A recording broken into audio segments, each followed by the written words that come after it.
excelente palestra, foi muito ilustrativa, muito enfática, nos mostrando os problemas de monocultura e assoreamento que estamos enfrentando. Queria agradecer e já passar de imediato para a doutora Mariana Tamari, lembrando do nosso tempo curto, já me desculpando também, já tem a palavra.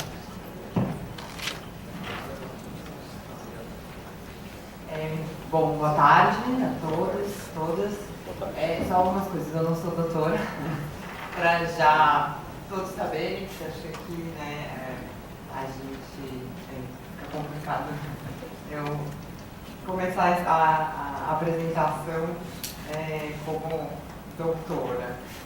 Só uma outra correçãozinha também, que no programa está a minha função como coordenadora de projetos do Cone Sul da Fundação Rosa Luxemburgo. Isso era a minha função anterior em outra organização. Agora eu sou oficial de acesso à informação da Artigo 19, que vou começar explicando para vocês.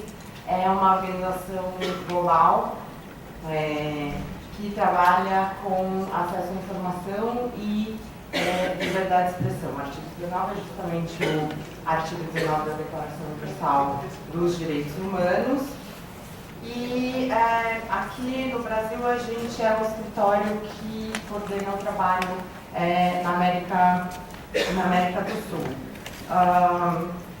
As vertentes, as duas principais linhas, então, liberdade de expressão, a gente se foca bastante na questão de protestos e proteção de defensores de direitos humanos, defensores do meio ambiente, questão de censura, e a área que eu apoio é o acesso à informação, no qual a gente trabalha com questões ligadas à transparência em algumas áreas temáticas, como violência contra a mulher, tráfico de pessoas, saúde e educação, e uma delas, em especial, é o meio ambiente, que a gente foca em o que a gente chama de meio ambiente urbano, né, que é um pouco a questão do impacto de obras e da organização na questão ambiental que afeta a vida das pessoas, e também algumas questões relacionadas a grandes obras, seja na região amazônica ou também em áreas urbanas. E fazemos o acompanhamento da Lei de Acesso à Informação, que a Sandra já mencionou, a doutora Sandra já mencionou. É uma lei que foi implementada, foi sancionada em 2011, com implementação em 2012, então ela é bem recente. A gente faz o acompanhamento dessa lei, acompanhou o processo de implementação da lei, de exigir, né, artigo 19 sempre esteve acompanhando a necessidade de ter uma regulamentação da Constituição Federal para o direito que garante a Constituição Federal de acesso à informação, e a gente faz um monitoramento dessa lei anualmente. A gente fez primeiro ano passado e estamos terminando o próximo agora. E dentro dessa questão, dessa vertente das áreas temáticas em acesso à informação, recentemente nós fizemos um estudo sobre a questão da transparência no sistema Cantareira e a crise da água. Por que a gente viu que era necessário tocar esse estudo? A gente já trabalhava com a questão da água, o direito à água, né? Não só o acesso, mas o direito à água, água de qualidade, em quantidade digna para todos e todas, com um trabalho na região do semiárido, de acompanhamento da implementação de políticas públicas naquela região.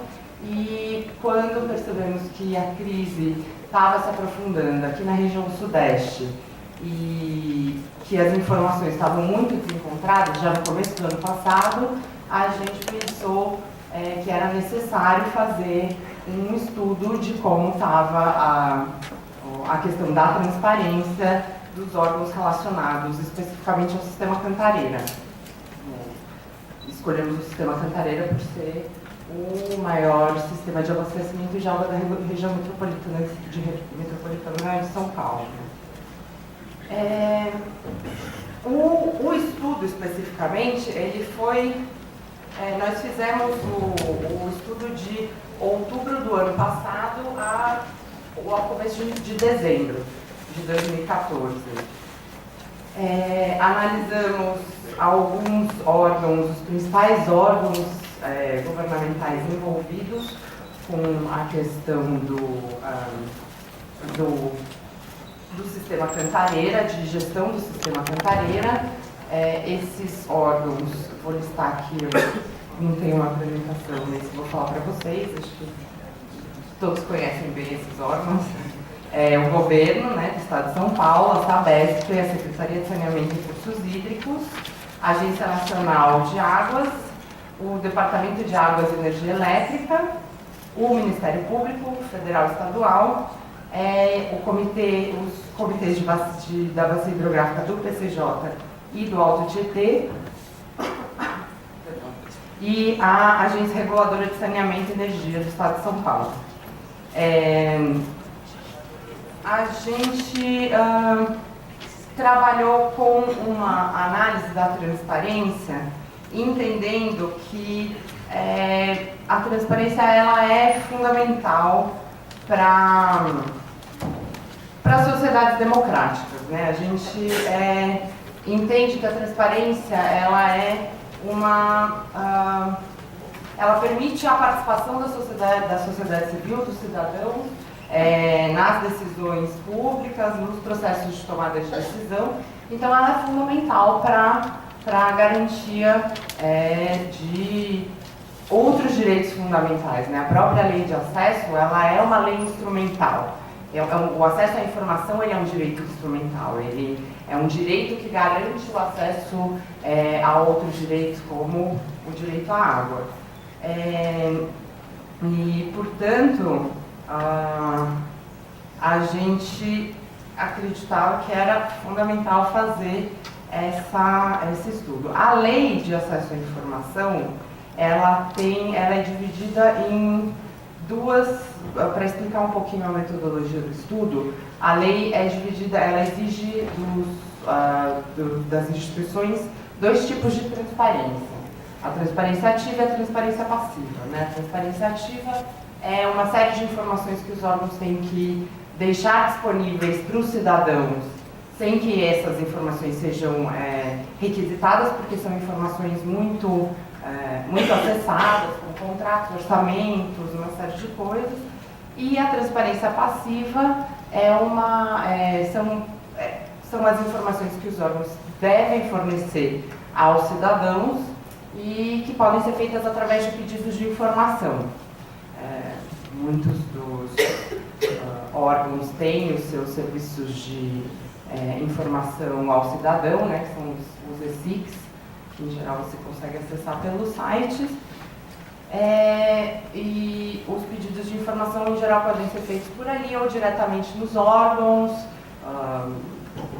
por e-mail, qualquer coisa desse tipo. Então fizemos uma análise da transparência ativa desses órgãos que eu mencionei, e na transparência ativa pesquisamos 11 sites. Desses 11 sites, acho que os resultados eles não foram muito satisfatórios em relação à questão quesito transparência. 4 desses sites apresentaram dentro da nossa metodologia nenhuma transparência no quesito acesso à informação. Entre eles estão o Governo de São Paulo, a Sabesp, a Secretaria de Saneamento e Recursos Hídricos e o Ministério Público Federal. 2 com baixa transparência, que foram o Comitê do Alto Tietê e a Arcesp. 5 com média transparência, que foram órgãos ligados à Secretaria de Saneamento e Recursos Hídricos, também do Governo de São Paulo, o Comitê do PCJ, o Ministério Público Estadual, o Departamento de Águas e Energia Elétrica e a Agência Nacional de Águas. Queria só colocar uma questão. Ano passado, o período do nosso estudo foi de outubro a dezembro, então pegou bem ao período eleitoral. Existia uma argumentação de que a lei eleitoral estava em vigor naquele momento, então uma série de sites e informações foram retiradas do ar. A Artigo 19, inclusive, escreveu um manifesto, porque a gente entende da necessidade de você controlar a publicidade eleitoral, né? Mas a nossa avaliação é de que havia um rigor excessivo no controle dessas informações. Então você tinha sites como o dos bombeiros quase praticamente tirados do ar, mas o site do governador, o Facebook do candidato Geraldo Alckmin continuava no ar. Então a gente acha que existia um tratamento também, inclusive colocamos esse manifesto no ar, porque justamente a gente entende que informações sobre a crise hídrica não são, obviamente, informações de interesse dos candidatos do período. Então, a gente coloca essa ressalva porque a pesquisa foi justamente feita num período muito delicado em relação ao acesso à informação e à exposição de informações. Depois, o estudo está disponível na internet, no site da Artigo 19, pode fazer download, imprimir. A gente não tem, eu tenho só algumas poucas cópias dele impresso aqui, mas depois vocês podem olhar, porque tem uma tabela fica bem claro quais foram os critérios para análise dessa questão da transparência ativa. Eu queria só colocar alguns resultados sobre essa parte do estudo, que são bem pontuais na hora que a gente vai fazer essa análise. Primeiro que, apesar da regulamentação que nós temos, a Lei de Acesso à Informação do Brasil, ela é uma lei referência. Inclusive, na região da América Latina, Caribe, essa lei é uma lei bastante avançada, foi bastante trabalhada, teve bastante influência também dos movimentos, da sociedade civil na sua elaboração.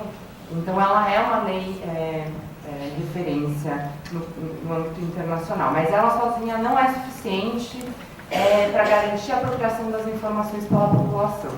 Isso ficou claro, né? Ela ainda não é uma lei, ela é uma lei muito recente e ela ainda não está sendo colocada em prática como deveria. Em segundo lugar, o que faltava um pouco nesses sites era a falta de notas e declarações, e aí a gente ressalva, em especial por parte da Sabesp e do governo do Estado, que dificultavam a transparência do processo de gestão. Em especial, a gente ressaltou Sabesp e o governo do Estado porque são as instituições responsáveis pelas tomadas de decisões na questão da crise hídrica. Havia também uma falta de consenso entre as informações fornecidas pelos diferentes atores, então você vê que também faltava muito, realmente foi um período muito conturbado, mas faltava, e a gente avalia que ainda falta,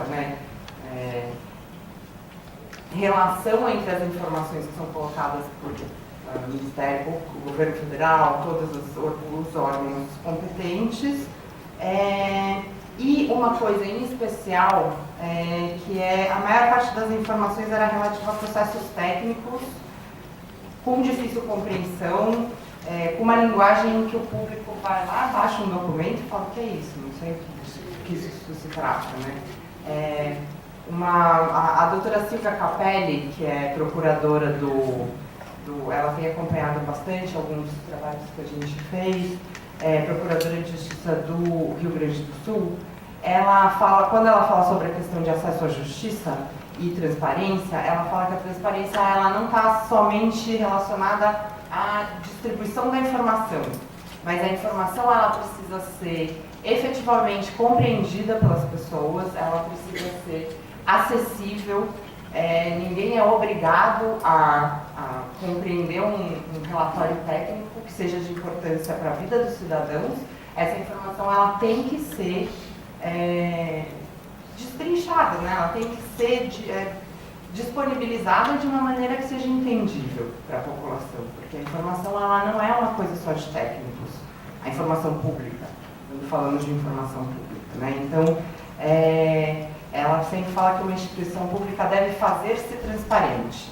A gente entende também que isso é uma questão importante. Eu acho que nesse ponto da crise hídrica fica muito claro por que a transparência tem que ser entendida dessa maneira e não somente como uma série de relatórios que você disponibiliza no site. Em relação à transparência passiva, que aí já é um ponto um pouco mais complicado, né? Porque são as informações que, não necessariamente todos acessam, então às vezes são informações um pouco mais sensíveis, mas que os órgãos públicos têm que disponibilizar também, porque só uma coisa, as exceções da Lei de Acesso à Informação, elas são só referentes a algumas questões muito específicas, em geral, informações que afetam segurança nacional, dados pessoais de pessoas, de cidadãos, etc. Então, são poucas as informações que são consideradas exceções e que não podem ser acessadas pelos cidadãos. Tem que haver uma justificativa para isso. No quesito de transparência passiva, nós fizemos 23 pedidos de informação, que foram quase todos feitos no dia 6 de outubro, um dia mais, um dia menos, não importa muito, mas foram todos feitos no início de outubro.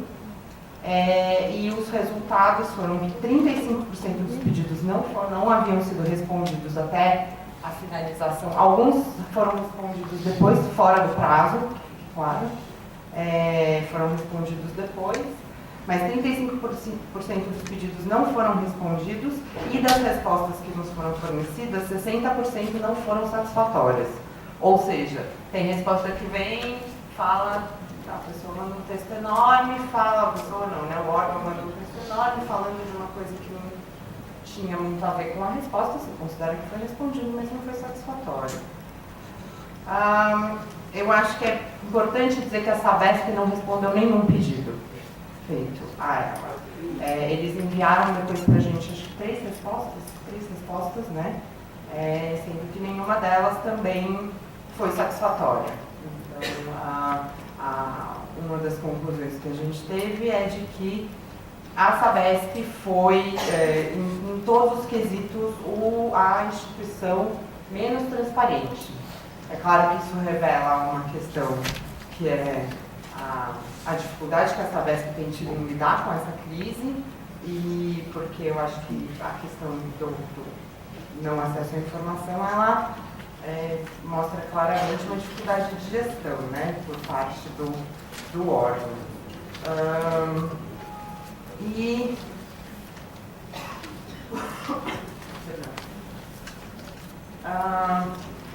enfim, algumas outras, os outros órgãos também tiveram, eu estava procurando aqui no lado que dos pedidos da Sabesp, eu ia só mencionar um pouco o que foram os pedidos que a gente fez. A Sabesp, para vocês entenderem que não foi nada também muito absurdo. Um dos pedidos, que era o que a gente mais queria ter acesso para poder analisar, era o Plano Metropolitano de Água 3, que contém informações sobre os investimentos em abastecimento. Né? Porque uma parte do estudo também a gente coloca todo um cronograma, uma cronologia da questão da crise hídrica, que é verificada desde há cerca de 10 anos que a gente, que existem inclusive relatórios e recomendações do Departamento de Águas e Energia Elétrica para a Sabesp de desestressar, reduzir o estresse sobre o sistema hídrico da Cantareira, que não tem sido respeitado.